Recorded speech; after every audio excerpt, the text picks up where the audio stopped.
नमस्कार, आप देख रहे हैं श्रेष्ठ भारत और मैं हूं आपके साथ गुलविश।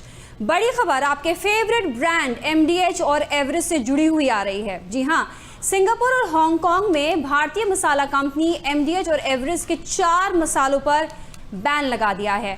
सूत्रों के मुताबिक ये बैन मसालों में स्वीकार्य सीमा से अधिक कीटनाशक एथिलीन ऑक्साइड पाए जाने के दावे के बाद लगाया गया है, जिसको ईटीओ भी कहते हैं। हालांकि आधिकारिक तौर पर किसी भी कंपनी की ओर से इस मामले पर कोई बयान अभी तक नहीं आया है। सिंगापुर मीडिया में आई रिपोर्ट्स के मुताबिक भारतीय मसाला बोर्ड इंडियन ब्रांड्स एमडीएच और एवरेस्ट के 4 मिक्स मसाला उत्पादों की बिक्री पर हांगकांग और सिंगापुर द्वारा लगाए गए बैन की जांच कर रहा है। इस बीच ऐसी खबरें आई थी कि इन मसालों में स्वीकार्य सीमा से अधिक कीटनाशक एथिलीन ऑक्साइड यानी कि ईटीओ पाया गया है। तो ये बहुत बड़ी खबर है। आपके किचन में जो मसाले हैं जिनको आप सालों से यूज़ कर रहे हैं, उनको सिंगापुर और हांगकांग में बैन कर दिया गया है। चलिए रुक करेंगे, हमारे साथ 2 खास मेहमान जुड़ गए हैं, उनसे बात करेंगे इस बारे में। हमारे साथ जुड़ गए हैं डॉक्टर अंशुमान, जो कि हेल्थ एक्सपर्ट हैं। बहुत बहुत स्वागत है आपका डॉक्टर अंशुमान। और हमारे साथ जुड़े हैं प्रदीप चक्रवर्ती, जो कि फॉर्मर डायरेक्टर हैं FSSAI की तरफ से और senior advisor centre for public health and food safety के लिए भी काम करते हैं। बहुत बहुत स्वागत है आपका प्रदीप चक्रवर्ती जी। प्रदीप जी, मैं पहले आपके पास आना चाहूंगी। इस खबर पर आपकी क्या राय है? जो खबर आई है कि हांगकांग और सिंगापुर में एमडीएच और एवरेस्ट के 4 मसालों पर बैन लगा दिया गया है, इस पर आप क्या कहेंगे? देखिए, मसाला जो है ना, it comes under the purview of FSSAI as well as spices board है। और दूसरा है एक्चुअली FSSAI का जो जुरिस्डिक्शन है, it is only for domestic and imported food product. Export is not with in the purview of FSSAI। But ये कोई भी प्रोडक्ट एक्चुअली एक्सक्लूसिवली 100% एक्सपोर्ट नहीं होने से it comes under the purview of the FSSAI also. तो ये जो है, ये स्पाइसेस बोर्ड एंड FSSAI कई अंडर में आता है, दोनों का जॉइंटली। जैसे वो package drinking water BIS and FSSAI के अंडर में आता है, ऐसे ये भी स्पाइसेस बोर्ड एंड FSSAI के अंडर में आता है। और स्पाइसेस बोर्ड का स्पेसिफिकेशन है। और pesticides actually insecticide actually 149 insecticides have been specified in our regulation. So what उसमें लिमिट भी दिया हुआ है।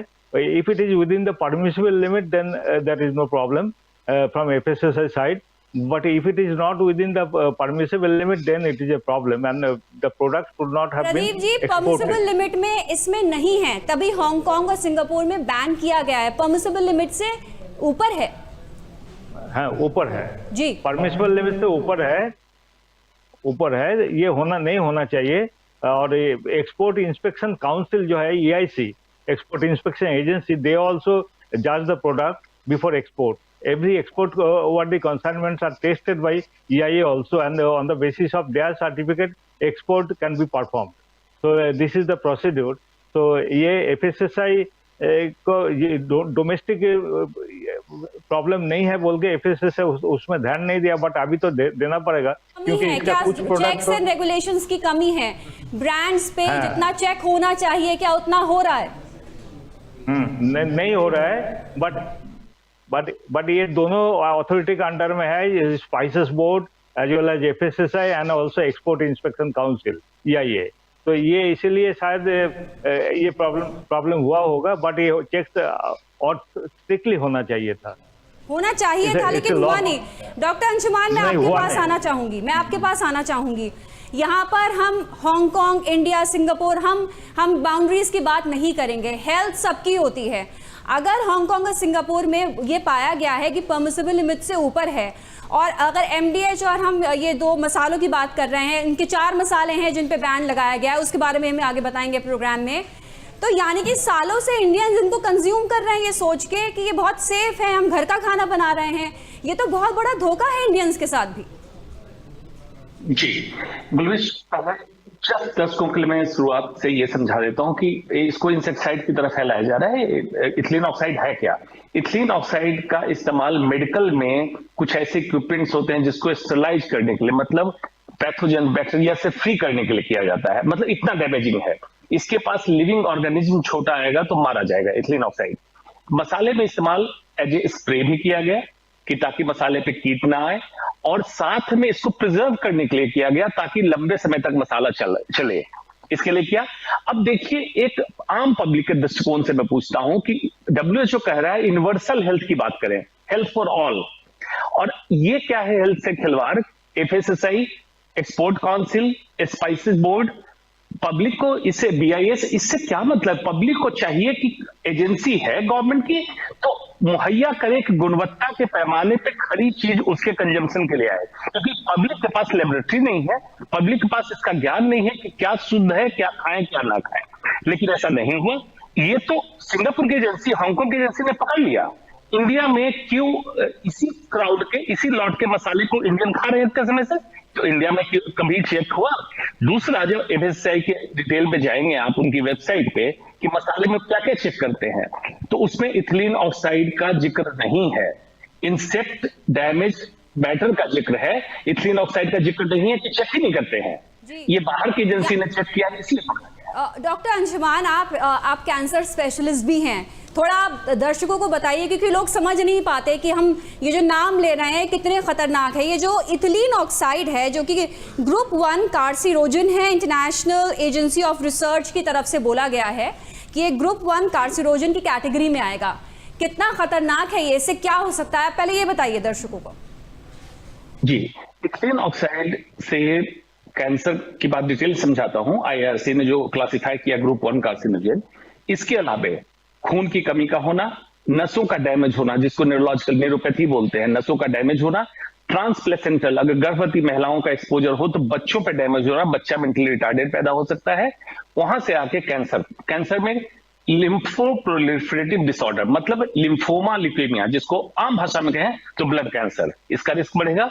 स्तन के कैंसर का रिस्क बढ़ेगा, फेफड़े के कैंसर का रिस्क बढ़ेगा अगर इनहेल स्थल जाएगा, और अगर इंजेक्शन में जैसे मसाले के साथ जाता है हम खाते हैं तो लिवर कैंसर और आंत के कैंसर का रिस्क बढ़ेगा। इनडाइजेशन डिस्टर्ब होगा कि हमारे आंत के अंदर जो हमारे दोस्त वाले बैक्टीरिया हैं उनको भी डैमेज करता है, तो मैल एब्जॉर्प्शन होता है। तो कैंसर से लेकर सारी बीमारियों का एक मुद्दा पकड़ा गया है, वो है इथिलीन ऑक्साइड, जिसका इस्तेमाल फूड के आसपास नहीं होना चाहिए। जी, तो यहाँ पर डॉक्टर अंशुमान ने एक्सप्लेन किया है कि जिस ETO की हम बात कर रहे हैं, इथिलीन ऑक्साइड की, उससे क्या क्या हो सकता है। तो यहाँ पर आप सोचिए, अपने बच्चों को घरों में बुजुर्ग घर में बना के खाना खा रहे हैं, लेकिन उसके बावजूद भी इन मसालों में इनको प्रिजर्व करने के लिए इस तरह की चीज़ें मिलाई जा रही हैं, और ये यहाँ पता नहीं चला है, ये सिंगापुर और हांगकांग में पता चला है, वरना शायद यहाँ पता भी नहीं चलता।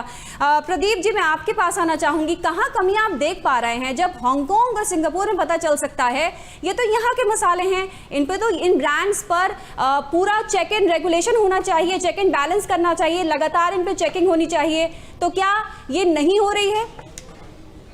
नहीं, देखिए, वो जो बैच में जो डिटेक्ट हुआ है, वो बैच का जितना सैंपल था उसको इमीडिएटली उसको स्टॉप करना चाहिए। और ये बैच ऑपरेशन है, ये कंटिन्यूअस प्रोसेसिंग ऑपरेशन नहीं है, तो उस बैच में जितना जितना है वो देखना चाहिए। और इससे आगे भी जो बैच में कम से कम बैच में एक सैंपल को तो टेस्ट करना ही चाहिए और देखना चाहिए कि ये है कि नहीं। Ethylene oxide is not at all permitted by FSSAI, तो ये नहीं करना चाहिए था। It was done deliberately, it was done deliberately by the. Pradeep ji, इतने बड़े बड़े ब्रांड्स हैं, लाखों करोड़ों का इनका टर्नओवर होता है, ये ऐसे कर कैसे पाते हैं? क्योंकि हम MDH और एवरेस्ट की बात कर रहे हैं, लगातार लोग यूज करते हैं, लोग सोचते हैं कि खुले मसाले ना खरीदें, ब्रांडेड मसाले खरीदें। अब ब्रांडेड मसाले में भी है तो लोग कहाँ जाए, क्या खाएं वो? देखिए, इसका पहले भी नेस्ले में भी वही इशू हुआ था। Nestle is a very big brand, and from my experience, I can say that big players are the biggest offenders in our country. जी, यहाँ पर मैं बता दूं दर्शकों को कि हम जिन 4 मसालों की बात कर रहे हैं वो मसाले भी हम बता देंगे। ये हैं MDH के करी पाउडर, MDH का सांभर मसाला और MDH का मिक्स मसाला, और ये एवरेस्ट का फिश करी पाउडर, जो हम 4 मसालों की बात कर रहे हैं जो कि बैंड किए गए हैं, वो नाम भी आपको बता रहे हैं। डॉक्टर अंशुमान, मैं आपके पास आना चाहूँगी। यहाँ पर जो सिंगापुर अथॉरिटीज़ हैं, ज़रा ध्यान से सुनिएगा क्या कहा गया है अथॉरिटीज़ के द्वारा। सिंगापुर अथॉरिटीज़ ने कहा है कि जिन जिन लोगों ने ये मसाले कंज्यूम करे हैं, अगर उनको कुछ हेल्थ इश्यूज़ हो रहे हैं तो वो चेक कराएं, तो क्या हम इस प्रॉब्लम की जो गंभीरता है वो समझ पा रहे हैं कि अगर वहाँ बाहर जाते हैं, कुछ लोगों ने कंज्यूम करें कुछ टाइम के लिए, तो उनको भी कहा जा रहा है कि आप चेक करा लें। तो मैं यही सोच रही हूँ, इंडियंस तो सालों से खा रहे हैं। जी बिल्कुल, एग्जैक्टली मैं यही हाईलाइट करना चाह रहा था। पहली बात कि उन्होंने रैंडम सैंपल उठाया है। बैच कंटामिनेशन तब कहेंगे कि सर्टेन बैच में प्रॉब्लम हुई, बाकी में नहीं हुई। उन्होंने जाके 3 आउटलेट, जैसे हिंदुस्तान के बड़े चेन होते हैं, मार्केट चेन, उस तरह 3 आउटलेट पे हांगकांग सिंगापुर ने उठाया और सारे मसालों में प्रॉब्लम पाई गई। तो ये बैच की प्रॉब्लम नहीं है, क्योंकि इनको एक्सपोर्ट करना है। आप जाने कि हिंदुस्तान 8.5 मिलियन टन मसाले का प्रोड्यूसर है, इतना उत्पाद करता है, और इसका काफी कंजम्पशन इंडिया में होता है, काफी बाहर जाता है। तो आप समझ लिए कि इतने मसालों को बाहर भेजने के लिए, प्रिजर्व करने के लिए इस तरह के गैसेस का इस्तेमाल जो किसी भी दायरे से बाहर है, मतलब इंडियन एजेंसीज को पता नहीं था और स्किप हो रहा था। सिंगापुर ने फिर जारी किया कि भाई आप चेक कराइए कि उनके लिए नागरिकों के स्वास्थ्य की प्राथमिकता उनकी नजर में है कि अगर बीमार हो तो पहले हम पकड़ लें। लेकिन क्या हिंदुस्तान ने अभी भी एडवाइजरी जारी की कि अगर आप लोग इस तरह के ब्रांडेड मसाले खा रहे हैं तो आप अपना हेल्थ चेकअप कराएं और ये पैरामीटर चेक कराएं, हॉस्पिटल में जाके न्यूरोलॉजिकल, हेमेटोलॉजिकल, कैंसर रिलेटेड अपनी जांच करा लें। अभी तक निकला है तो हमारा स्वास्थ्य मंत्रालय कहां सोया हुआ है, ये भी सोचने की बात है। तो सिर्फ ये दिखाने के लिए करना, तो बाहर की एजेंसी जब आगाह करेगी तो हिंदुस्तान को जो विश्व गुरु बनाना चाह रहे हैं कैसे बनेगा? आपका तो इमेज डाउन हो जाता है इन छोटी चीजों से। इस पे हमें गौर करना चाहिए गुलवेश। तो यहाँ पर हम बड़े ब्रांड्स की बात कर रहे हैं मसालों में, एमडीएच और एवरेस्ट बड़े ब्रांड्स हैं, और आंख बंद करके लोग इन मसालों को खरीदते हैं और आंख बंद करके खाना बनाते हैं कि बहुत सेफ हैं। यहाँ पर प्रदीप जी, हम यहाँ पर 2 बड़े ब्रांड्स की बात कर रहे हैं। जो ब्रांड्स इतने बड़े नहीं हैं वो क्या कर रहे होंगे? क्या आप चेक एंड बैलेंस होना चाहिए, क्या चेकिंग होनी चाहिए, और अगर नहीं, क्यों नहीं होती है चेकिंग? नहीं, चेकिंग तो होना चाहिए, but FSSAI also a little bit reluctant because Spices Board actually they are interested with this. Spices Board का इंफ्रास्ट्रक्चर भी काफी अच्छा है, तो इसीलिए स्पाइसेस बोर्ड का तरफ से ज्यादा करना चाहिए। FSSAI का इंफ्रास्ट्रक्चर उतना अच्छा नहीं आई स्पाइसेस का मामला में, तो इसीलिए, but even then spices board and FSSAI दोनों को ही करना चाहिए।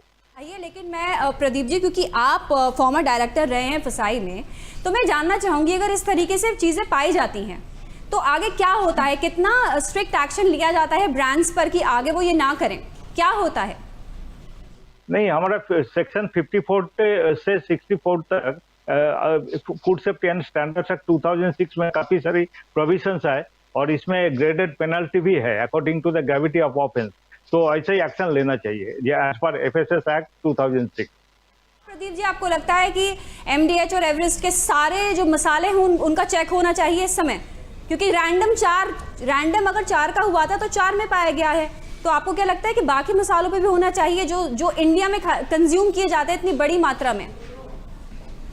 जितना बैच का प्रोडक्ट है वही बैच का, हर बैच का चेक होना चाहिए। अगर बैच में ऐसा है कि if one sample is good in one batch, then we presume that that batch is safe. But if even a simple sample is bad in any batch, actually we should reject it outright. बिल्कुल।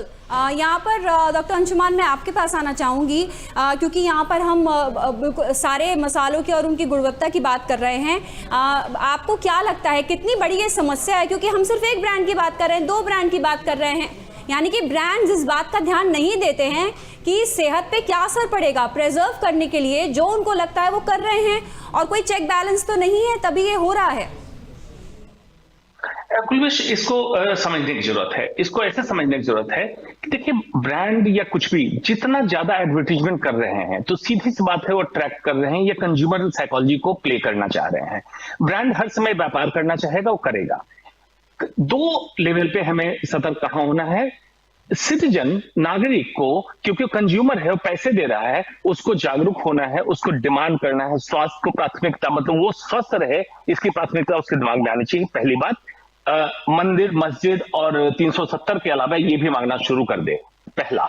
दूसरा, जो government की agency है ना, उसको ये ensure करना पड़ेगा, क्योंकि वो चुने हुए हमारे लोग जाते हैं जो हमें रिप्रेजेंट करते हैं, उनको इंश्योर करना पड़ेगा कि हमारा नागरिक स्वस्थ हो। इसके लिए एक नहीं है, जब सर से पानी ऊपर निकलता है, जब अफरा तफरी मचती है, और मीडिया का शुक्रगुजार रहना चाहिए भारतीयों को कि ये कम से कम ऐसे मुद्दों को उठा के ला रहे हैं, तब जाके कुछ एक्शन होता है कि इसकी कार्रवाई करो, चेकिंग करो। आप बताइए कि आपने सुना भी होगा, भगवाधारी व्यापारी ने कोरोना के टाइम दवा लॉन्च की, इस तरह कितने व्यापार के उसके प्रोडक्ट गंदे निकले। जब बात बहुत होती है, आजकल सुप्रीम कोर्ट फटकार लगा रही है, एजेंसी, गवर्नमेंट एजेंसी अभी भी नहीं फटकार लगा रही। तो ये जो है तब होगी जब आपकी प्राथमिकता स्वास्थ्य हो जाएगी, स्वस्थ रहना प्राथमिकता हो जाएगी, आप डिमांड करेंगे और गवर्नमेंट एजेंसी ऑन टोज हो जाएगी कि इसको हमें इंश्योर करना पड़ेगा। अदरवाइज हॉस्पिटल आप बनाते जाइए, बीमार बढ़ते जाएंगे, रेवेन्यू खर्च होता जाएगा, जीडीपी आपका खत्म होगा, ये ब्लैक होल बन जाएगा स्वास्थ्य सेवा। डॉक्टर अंजुमान, हम लगातार बात करते हैं कि कैंसर के केसेस इतने बढ़ रहे हैं, कैसे बढ़ रहे हैं, हर चीज में कैंसर हो रहा है, ये ना खाइए, वो ना खाइए। जब इस तरीके की चीजें लोग कंज्यूम करेंगे तो क्या होगा? एग्जैक्टली यही हो रहा है। खास करके मैं बताऊं कि जो लोग तंबाकू, सिगरेट, शराब लेते हैं, उनको पता है कार्सिनोजेन है, अगर वो ले रहे हैं तो वो इनोसेंट बायस्टैंडर जो कहते हैं डॉक्टर साहब आज तक हमने कभी भी कुछ ऐसे व्यसन का इस्तेमाल नहीं किया, उनमें यही सारी चीजें हैं। आपके food adulteration, air pollution, water pollution, water contamination, soil pollution, और अनजाने अल्ट्रा प्रोसेस्ड फूड जिसकी गुणवत्ता का कोई पैमाना नहीं है, शुगर इंटेक का कोई पैमाना नहीं है, रिफाइंड फूड का कोई पैमाना नहीं है, ये कैंसर का बहुत बड़ा कारण बन रहा है। अगर नहीं जागे, ऑलरेडी भारत अग्रसर हो चुका है, अगले साल तक ग्लोबल कैपिटल ऑफ कैंसर बन जाएगा, इसमें कोई दो मत नहीं है। यहाँ पर शुक्रिया डॉक्टर अंजुमान और डॉक्टर प्रदीप हमारे साथ जुड़े। तो यहाँ पर जो बड़े बड़े ब्रांड्स, बड़े बड़े स्टार्स को लॉन्च करते हैं, वो उनके ऐड करते हैं, ज़रा सोचिए कि आपकी थाली में वो क्या परोस रहे हैं। ETO खिलाया जा रहा है, ये हम बात कर रहे हैं MDH और एवरेस्ट के बारे में। सोच समझ के खाइए, चेक करके खाइए कि आप क्या खा रहे हैं। इसके बारे में आगे भी हम प्रोग्राम बनाते रहेंगे कि क्या चीज़ें आप चेक कर सकते हैं आगे कि क्या हानिकारक है। तो सोच समझ के संभल कर खाइए। हमारी इस पेशकश में बस इतना ही।